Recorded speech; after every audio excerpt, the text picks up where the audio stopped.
Bonjour à tous. Ravie de vous retrouver aujourd'hui pour une nouvelle édition de nos séries de webinaires. Aujourd'hui, on va se concentrer sur l'optimisation de l'expérience client multicanal dans le retail. Tout un programme qui va être co-animé par ClickData et Civilis. Et plus particulièrement nos deux expertes du jour, Anna pour ClickData, qui est data analyst, experte de la plateforme. Elle vous en dira plus dans quelques instants. Et Marion Blanc, qui est la fondatrice de Civilis, qui est une solution de gestion d'avis clients. Et je laisserai le soin à Marion de vous en dire plus également dans quelques instants. Avant de commencer et d'aller dans le vif du sujet, je vous propose simplement deux petits rappels techniques, logistiques. N'hésitez pas à bien vérifier le son et l'image. Si vous avez un souci, vous pouvez nous solliciter directement par le biais du chat que vous retrouvez sous les petites vidéos. J'en profite aussi pour vous dire que si jamais vous avez une interruption ou si vous souhaitez partager le webinaire avec vos équipes ou revisiter certains sujets qu'on va aborder en cours de cette édition, le webinaire est enregistré et vous retrouverez le replay sur nos chaînes YouTube à la suite de cette intervention. Et puis, l'idée, c'est de rendre les choses un peu interactives. Donc, si vous avez des remarques, des questions, des points particuliers que vous avez envie de partager en cours de déroulé, n'hésitez pas à renseigner tout ça sur le chat.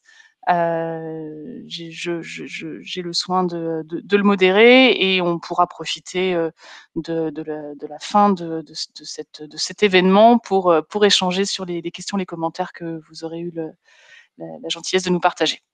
Donc c'est ouvert, n'hésitez pas à en abuser et puis n'hésitez pas aussi à vous manifester sur Twitter si vous en avez envie. #ClickDataWebinar. On est aussi connecté de ce côté-là. Alors, au programme de cette édition, on va retrouver trois temps. Un premier temps où on va se concentrer sur la construction d'un tableau de bord qui va nous permettre de piloter ce qui se passe, notamment dans un cadre e-commerce. Donc on regardera quelques exemples de tableaux de bord et de KPI. On regardera de plus près comment tirer le meilleur parti des données de Google Analytics et surtout comment automatiser tout ça. Et puis on se concentrera sur l'expérience client en magasin et comment on peut à la fois l'évaluer et aussi surtout l'optimiser. Donc on regardera le NPS évidemment, en déterminant à quel moment et sur quel canal tout ça doit se passer. On regardera aussi précisément comment on peut aller tirer le meilleur parti d'avis clients qui sont collectés et puis surtout comment je vais aller analyser ce que les clients me disent de leur expérience de la manière la plus pertinente et la plus intelligente. Et puis on terminera, comme je vous le disais à l'instant, sur une partie plus interactive avec une petite session de questions-réponses. Avant de laisser la parole à nos expertes, quelques petits mots sur ClickData. Donc on est une société spécialisée dans la data et la business intelligence. On permet aujourd'hui à plusieurs centaines d'entreprises un peu partout dans le monde de suivre leurs performances et de faire sens de ce qui se passe et d'améliorer leur pilotage. C'est un produit qui est né à Lille, ici en France, et donc on a plusieurs bureaux qui permettent de servir les clients au mieux là où ils se trouvent. Et je laisse le soin à Anna d'aborder la première partie qui concerne le pilotage. OK, merci beaucoup Hélène. Bonjour à tous. Donc rapidement, je me représente à nouveau. Donc mon nom c'est Anna Walter. Je fais partie de l'équipe produit analyse de ClickData. Et donc en quelques mots, ClickData, qu'est-ce que c'est? C'est une plateforme qui va vous permettre de piloter toutes vos activités BI. Donc pour cela, on vous propose toute une panoplie de connecteurs pour vous connecter à vos bases de données, à vos ERP, à vos sources marketing, à vos applications financières par exemple, et toute API qui peut être intéressante pour la récupération de données. L'idée, c'est en fait de vous permettre de centraliser toutes ces données dans une plateforme centrale, unique, et ensuite de vous permettre de réaliser des tableaux de bord et des rapports par rapport à ces données. Et bien sûr, la troisième fonctionnalité principale de ClickData, ça va être de partager ces rapports, donc soit avec vos clients, soit en interne, et d'automatiser le tout. Donc, ce que je vais vous montrer aujourd'hui, c'est dans le cadre de notre webinaire sur l'engagement client, hem, multicanal. Je vais m'appliquer moi à vous montrer un petit peu ce qu'on peut tirer de données qui viennent d'un site e-commerce. On verra ensuite comment on peut connecter des données d'autres sources. En l'occurrence, on va prendre Google Analytics comme exemple, et puis ensuite on va voir comment automatiser tout ça. Alors je vais partager mon navigateur. J'attends un petit peu le temps que ça charge pour tout le monde. Voilà, donc on est ici sur un tableau de bord qui est basé en fait sur des sources de données e-commerce. Il s'agit d'un site web qui vend des vêtements de sport. Donc on est ici sur un premier rapport qui fait un sommaire général avec, vous le voyez ici, différents types de KPI sur les commandes, le chiffre d'affaires, le nombre de visiteurs, le taux de conversion et le panier moyen, sur la période qui a été sélectionnée ici. Et puis vous voyez, on peut changer la période si on le souhaite.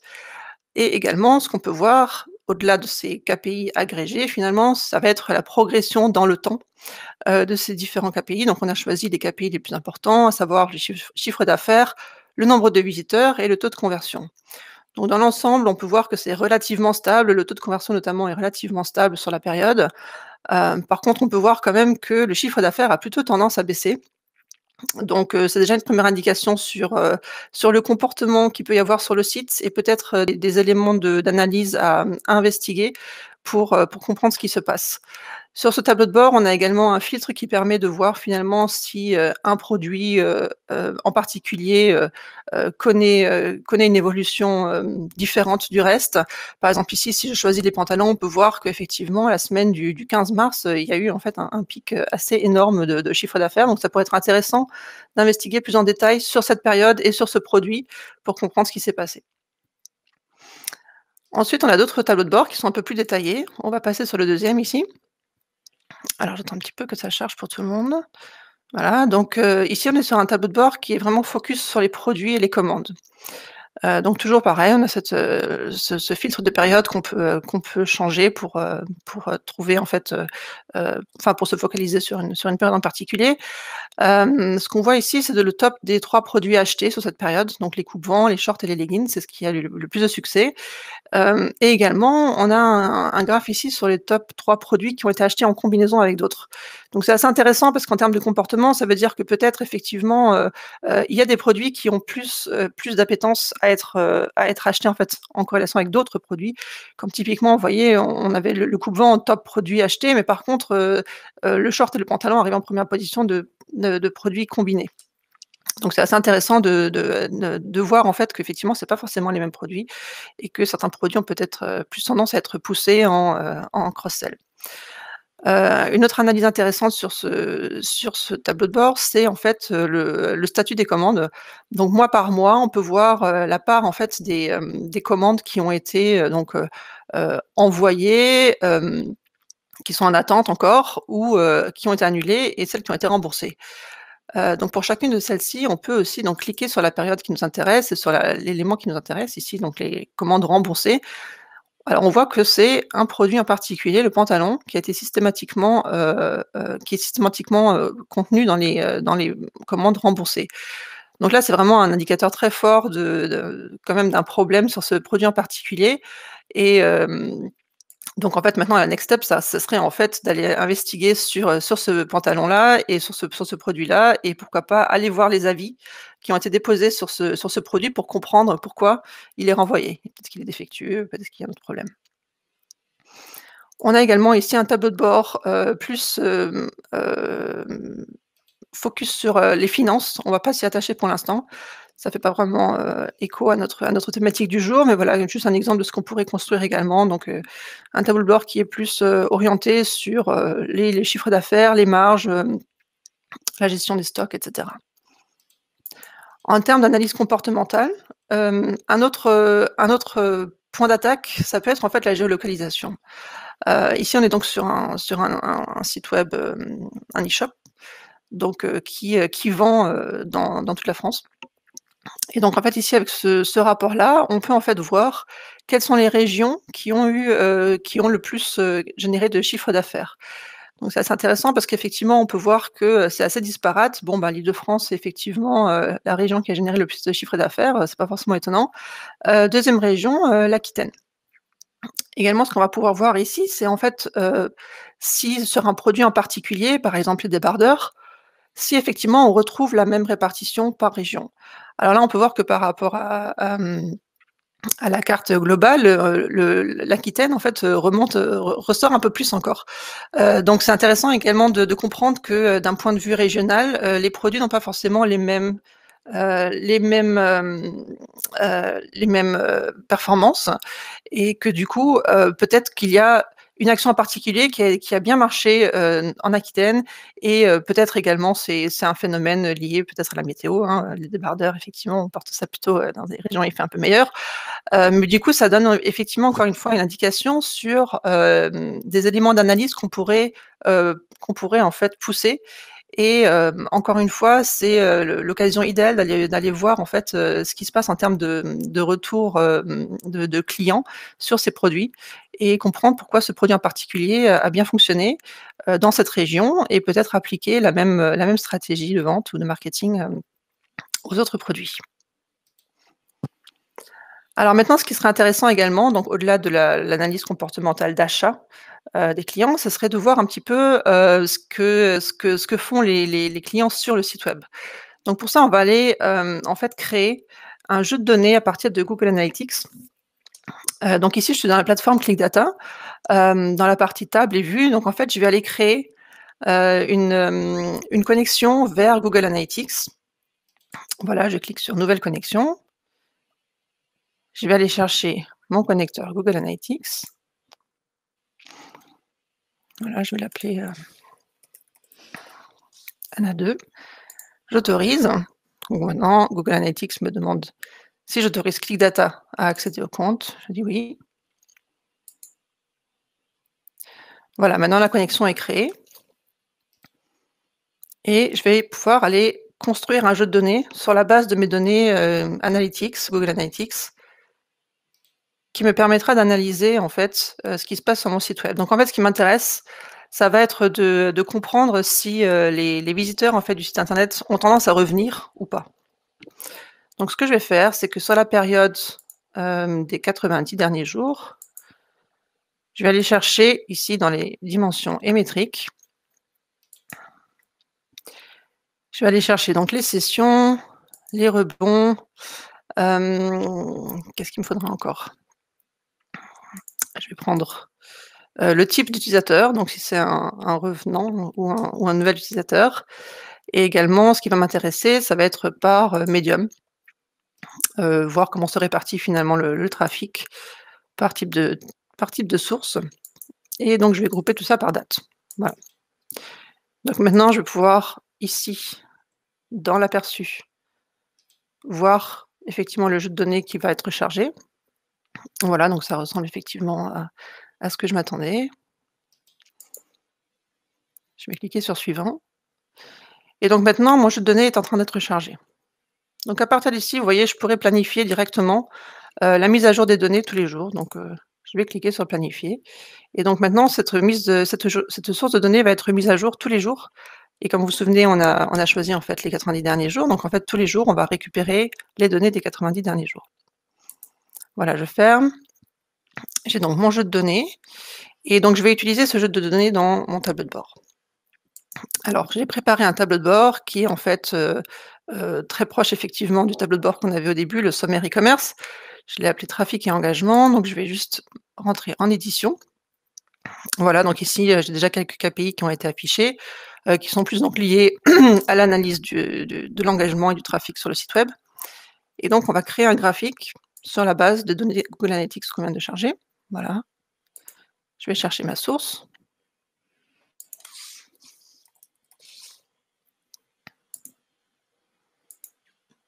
Voilà. Donc par date, agrégé par mois et par année. J'aimerais voir en fait mes sessions réparties par type d'utilisateur. Voilà, maintenant je mets ça un petit peu en forme. Par mois, voilà. Je donne un titre à mon graphique. Je vais empiler ces données et les mettre en pourcentage. Et voilà, maintenant il me reste juste en fait à afficher mon chiffre, un libellé, le placer correctement, et puis toute la valeur, en fait, j'aimerais le pourcentage. Voilà. Donc maintenant, avec ce graphique qu'on a créé en quelques minutes, on peut déjà voir qu'il y a effectivement une tendance à la hausse des nouveaux visiteurs. Donc c'est-à-dire que finalement, en termes d'engagement, on est en train de perdre du terrain et on a plus de nouveaux visiteurs que de visiteurs qui reviennent. Donc effectivement, cette analyse rapide peut aussi nous indiquer qu'il y a peut-être effectivement des actions à mener sur la rétention client. Voilà, donc ce rapport, il peut être automatisé de la même façon qu'on a automatisé les données à être rechargées tous les jours. On peut automatiser ce rapport pour l'envoyer tous les jours, par exemple, ou toutes les semaines à notre équipe marketing pour action. Donc ça peut être envoyé par mail ou ça peut être donc mis à disposition sur une URL.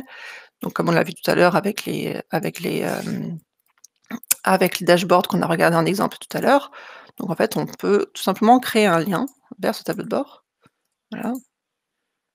Je vais l'enregistrer.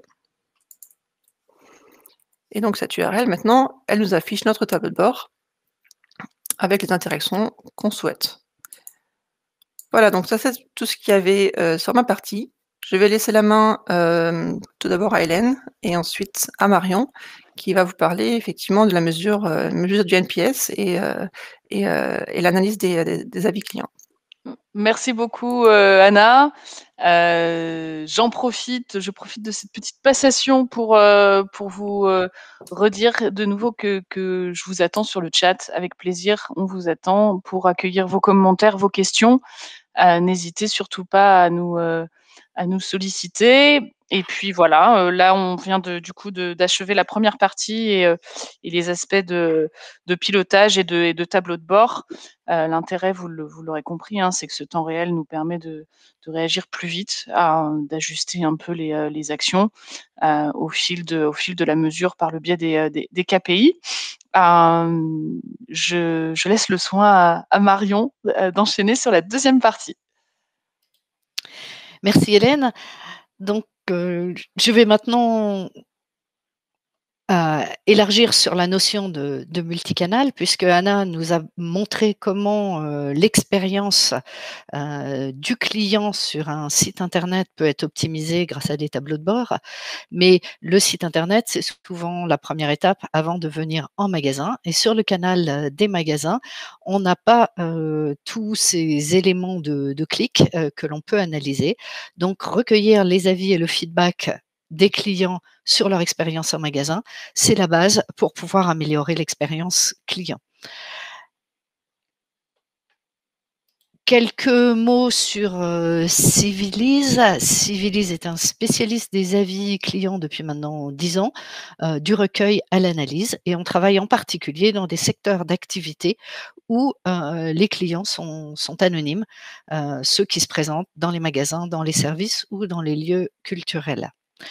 Alors, d'abord, quels sont les moyens de recueillir cette satisfaction client ou ces éléments qui vont nous permettre de l'améliorer? Le moyen le plus classique que vous connaissez presque tous, c'est de faire des enquêtes par email ou par SMS, avec la question classique, recommanderiez-vous notre magasin, et qui permet de calculer un score de type NPS. Mais à ces moyens classiques, il faut aussi ajouter des moyens qui ont émergé plus fortement ces dernières années, et notamment les avis que les clients laissent sur Google, spontanément ou pas, puisque Google, comme on en voit un exemple ici, fait même des campagnes.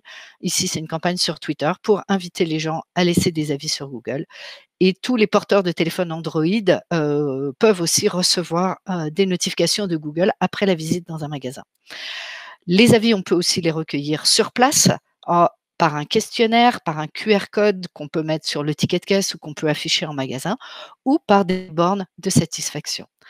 Alors, tous ces éléments de retour client, potentiellement hétérogènes, il va falloir ensuite les agréger, les centraliser et les analyser pour pouvoir en tirer des conclusions et des axes d'amélioration.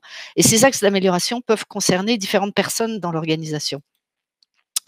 Donc, la difficulté, c'est à la fois une difficulté de pilotage en continu, mais aussi d'analyse. Et je vais commencer par vous en donner un tout petit exemple, puisqu'on a une personne ici qui a accepté de témoigner indirectement, qui est Renaud Candela, dont je vais vous passer tout de suite la vidéo, qui représente en fait un groupe de magasins de bricolage dans la région de Marseille, 13 magasins sous enseigne Weldom, 400 collaborateurs et 3 millions de clients. Il va nous dire comment il fait, lui, pour utiliser les avis du client et améliorer leur expérience. Alors, je vais tout de suite lancer la vidéo.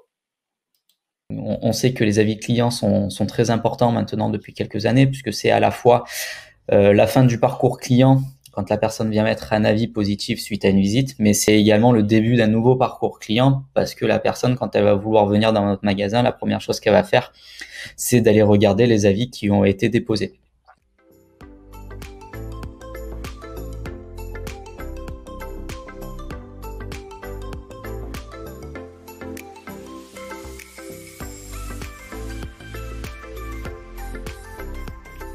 L'outil est très pratique dans notre quotidien car il nous permet de faire un suivi assez facile de tous les avis que l'on peut recevoir en magasin, à la fois sur les tablettes Civilise, donc ce sont des tablettes qui sont positionnées après les caisses et qui nous permettent de récupérer des avis à chaud, mais également sur les avis Google, donc laissés nativement par les personnes après leur visite ou via une notification que leur téléphone Android a pu leur faire. Comme on voit, on essaye d'apporter à tous les avis une réponse, qu'il y ait un commentaire ou non, dans un délai maximum de 48 heures. Et on essaye de réduire un petit peu dès qu'il s'agit d'un avis négatif. Également, très pratique, on peut classer les avis par mots-clés. Donc, que ce soit sur un ressenti, sur une expérience, sur un sentiment, sur un axe bien précis. On peut voir ici différents mots-clés sur cet avis. Et ces mots-clés, ça va nous permettre d'établir une mosaïque pour chaque magasin en fin de mois et de transmettre cette mosaïque au directeur, ce qui leur permet en un coup d'œil, voilà, de pouvoir voir ce qui est ressorti de positif lors du dernier mois et de voir là où il y a peut-être eu quelques petits soucis et de faire en sorte donc de travailler avec l'équipe pour que ces points améliorés se transforment en vert.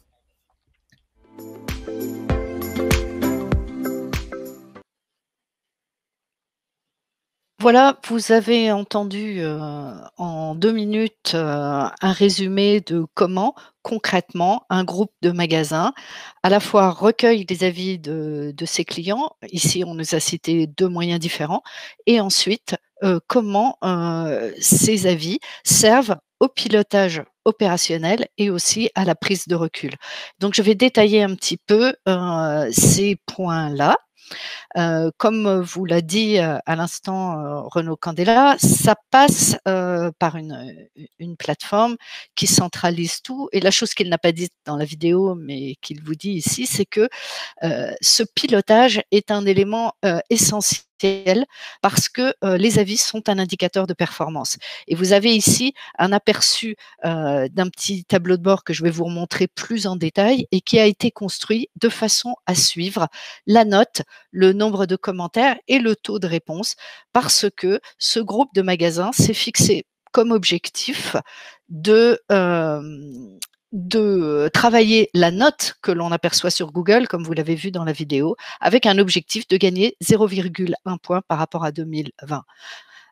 Pourquoi gagner 0,1 point? Parce qu'il a été prouvé que meilleures sont vos notes sur Internet, plus de clients s'y fient et viennent en magasin. Alors, je vais partager mon écran pour vous montrer concrètement comment des tableaux de bord permettent d'animer les magasins sur ces notes. Alors, nous sommes dans Lise, qui est la plateforme que vous avez aperçue avant et qui centralise les avis des différentes sources. Donc, on est ici sur les exemples, les groupes de magasins que donc le groupe Martin nous a gentiment autorisé à vous montrer, avec un avis par exemple ici qui provient de Civilise, et en dessous ici des avis qui proviennent de Google, avec en dessous la réponse qui a été apportée par les magasins. Donc la plateforme permet de centraliser tous les avis, d'y répondre, et quand on clique sur un avis, on voit aussi ce qui a été appelé les mots-clés, et je vais y venir tout de suite après, le fait que la plateforme automatiquement découvre de quoi parlent les avis et colle donc des étiquettes sur ces avis qui vont être utiles ensuite dans l'analyse. Alors, comment optimiser l'expérience client en magasin? Eh bien, comme on l'a dit tout à l'heure, d'abord en suivant un certain nombre d'indicateurs. On a ici un tableau de bord dans Lise avec le nombre d'étoiles ici consolidé sur un ensemble de magasins, l'évolution du nombre d'avis au cours de l'année, l'évolution de la note. On voit ici que ça s'est considérablement amélioré depuis un an, et la répartition des notes. La possibilité d'aller sélectionner un lieu en particulier pour je vais ici choisir par exemple un magasin à Marseille. Bon, on va changer d'onglet, excusez-moi.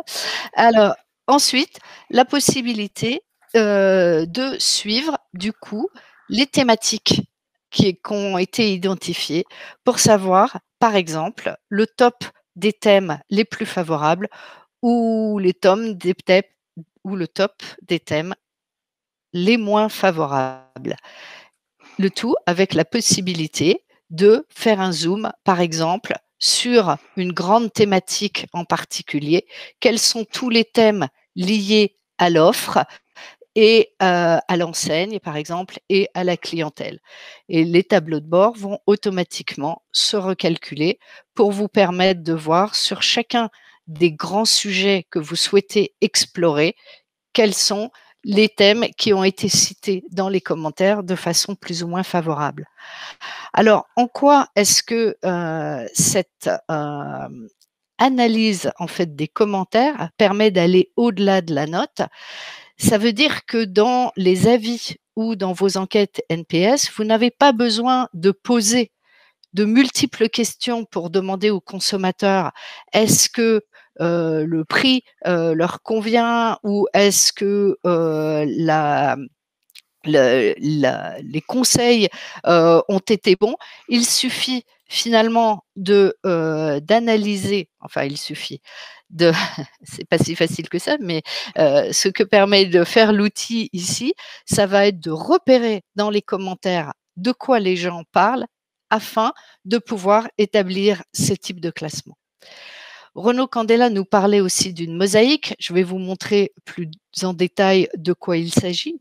Une mosaïque, c'est une autre façon d'exploiter les commentaires qui sont issus de vos avis et de vos enquêtes, en représentant ici par des rectangles et des couleurs les thématiques qui sont le plus fréquemment citées. Dans l'exemple qu'on a ici, c'est l'équipe du magasin, c'est le sujet le plus souvent cité.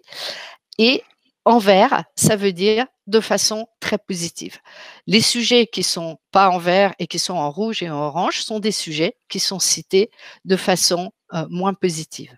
Mais cette mosaïque ne permet pas seulement de transformer le qualitatif en quantitatif, en comptant, ça permet aussi de l'explorer et de revenir vraiment à l'expérience client telle qu'elle a été vécue. si je clique par exemple ici sur article trouvé, eh bien cette mosaïque va être dynamique et me rechercher dans les avis pour mes différents magasins tous les commentaires où il était question d'avoir trouvé ou non ce que je voulais, ce qui va me permettre d'affiner considérablement la compréhension du client sans me noyer dans la lecture d'une quantité de commentaires.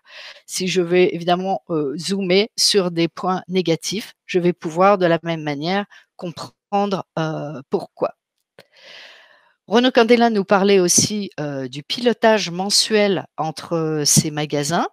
Eh bien, ce pilotage, il se fait aussi à travers ces mosaïques, puisque là, je regarde une mosaïque consolidée pour un certain nombre de magasins, mais sur un tout autre exemple, ici on n'est pas dans le même secteur d'activité, je peux vous montrer la logique qui permet de regarder deux mosaïques l'une à côté de l'autre, et ça peut permettre donc de prendre tout un groupe de lieux, par exemple une région ou le national ou un secteur d'activité, et de sélectionner ici un ensemble de lieux ou un seul, et de regarder sur une période donnée quel est le profil finalement de mon magasin par rapport à l'ensemble des magasins de mon groupe.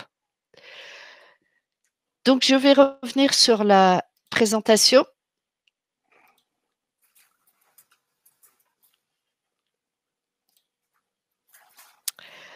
Pour résumer donc en quoi on peut exploiter le feedback des consommateurs, que ce soit les commentaires libres laissés dans une enquête NPS ou que ce soit les avis en ligne.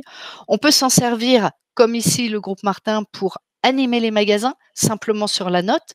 Mais ce que je vous ai montré, c'est qu'on peut aller aussi bien au-delà de la note pour aller révéler la richesse du verbatim. Vous avez ici un exemple de verbatim dans un autre secteur d'activité. Ici, on est dans la cosmétique, où vous avez une personne qui dit « je reviendrai ».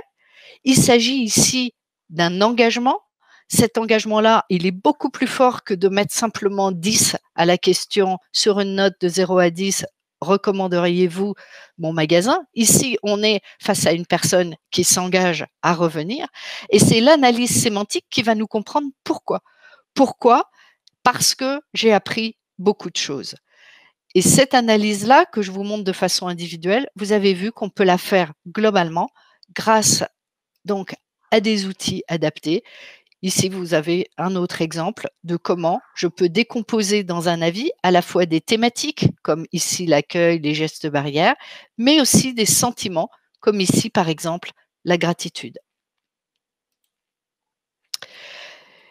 Ensuite, l'enjeu, une fois qu'on a pu détecter dans les avis et dans les commentaires tout ce qui était important et parlant, quelles étaient les thématiques les plus fréquentes ou autres, l'ensemble des tableaux de bord dont vous avez juste ici un petit sommaire est conçu dans Lise et doit être conçu avec vous, et c'est ce qu'on vous propose de faire avec vous, pour adapter chaque tableau de bord à chaque métier pour que l'on soit directeur de magasin, directeur marketing, responsable de l'offre ou au contraire en charge de la logistique, on ne va pas forcément être intéressé par les mêmes thématiques. Si on s'occupe de logistique, la question de la disponibilité des produits va plus nous intéresser que si on est directeur du magasin et qu'il s'agit d'encourager l'équipe à apporter plus de conseils. Donc ensuite, l'ensemble de ces tableaux de bord vont pouvoir être consultés par magasin, par région, par groupe et à être envoyés ensuite, soit régulièrement, par exemple à la fin de chaque mois, soit en fonction de la nature des données, si on a détecté par exemple l'émergence d'un problème, pouvoir envoyer une notification directement à la personne dans l'organisation la plus à même de résoudre ce problème. Voilà, j'espère vous avoir donné un aperçu de comment on pouvait se servir des retours clients pour améliorer l'expérience. Et je redonne la parole à Anna.